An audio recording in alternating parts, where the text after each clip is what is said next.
এবার হাওড়ায় আগ্নেয়াস্ত্র সহ এই রাফাকাত হোসেন গ্রেফতার।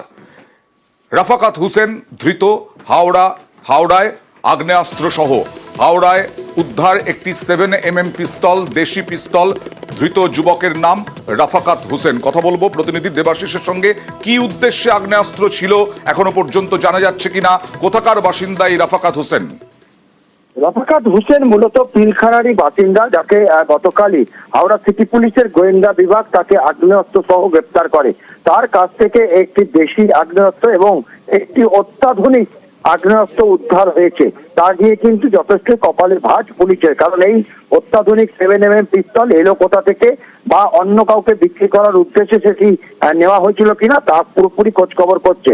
তবে এই রাফাকাত হোসেনের বিরুদ্ধে আগে বেশ কয়েকটি থানায় কিন্তু একাধিক দুষ্কৃতি কাজকর্মে যোগসাযোগ রয়েছে এবং নামও রয়েছে।